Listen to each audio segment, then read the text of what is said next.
Kako možete lako zgrnuti pare u 2020. godini? Pod A. Snimajte na YouTube-u. Pod B. Budite političar. Pod C. Napravite animiranu porno glumicu. Pod D. Ček šta?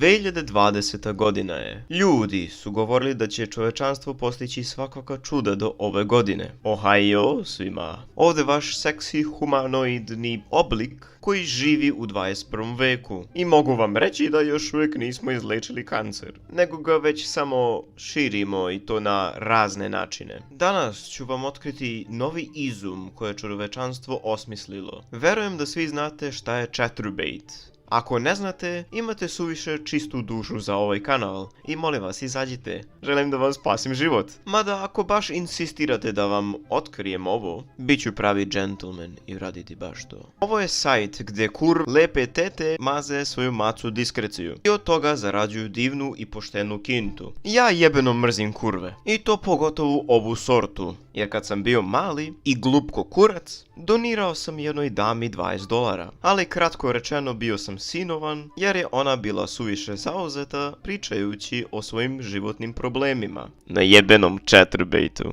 porno sajtu, gdje očigledno zašto ljudi dolaze. Što je najgori, odslušao sam cijelu priču do kraja. Ali moje pare nikad nisam vratio. Gdje su mi pare? Prekini da pričaš sa mojom pičkom! Želeo bi da vam predstavim Melody. Ona je prvi 3D cam girl waifu. I likuša koja daje glas je zaista stvarna. Godinu dana je mlađa od mene. I ona je u roku od 3 dana zaradila grdne pare. I valjda 10.000 pratilaca na chaturbate-u, što je poprilično mnogo. Samim time i postala jedan od najpopularnijih na toj platformi. I zbog toga su mnoge dame popizdele. Jer kako ona može imati više kada ne postoji? Moja pička je prava, njena je animirana. Pa vidite, zabava je to što jeste animirana, jer generalno može da bude bilo šta. Može da joj se dešava bilo šta, a i ako smori uvijek može da se izmeni nešto. Ljudi koji gledaju ove stvari, obično kad se smore jedne likuše pređu na drugu. Melody je nestvarna i konstantno može da se menja. Suviše je superiorna za nas smrtnike.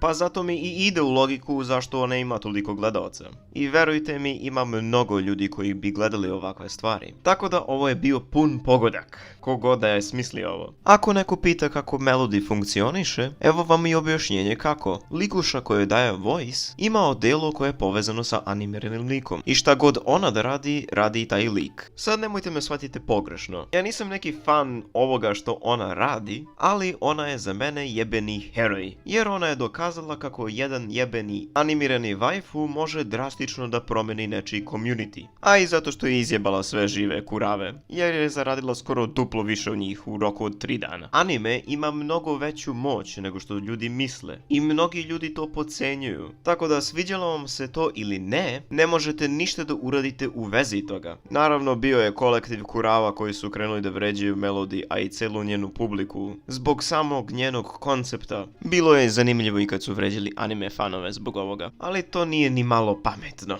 Nemojte biti boomer, jer ništa nećete dobiti time. Naravno, svađa je izbila zbog para, ne zato što je ovo bolesno. Da se od ovoga ne dobiju grdne pare, mnogima ovo ne bi bio ni problem, što je tužno. Zapamtite, ja nisam ni za ni protiv ovoga, ali poenta koju pokušam da iznesem u ovom klipu jeste dokle ćemo mi zaista dogurati sa ovime. Jer kako godine prolaze sve i sve više se odaljamo od Boga. Ne žalim što ovo postoji, ali jednostavno ne mogu da odolim da se ne zapitam šta će novo da nastane. Jer malo gubimo razum sa svime ovime. Osjećam se kao da sam na drogama. Mada moguće je da sam se malo više našmrkao ove magle. A i čuo sam da je poprilično korona zeznuta. Ja volim bolesne stvari, kao na primjer hentai. Ali ja se zaista plašim da ne preteramo sa svime ovime. Mot pussy! Hvala Salt! Ako hoćete da zapratite Melody, izvolite. Hvala vam na gledanju.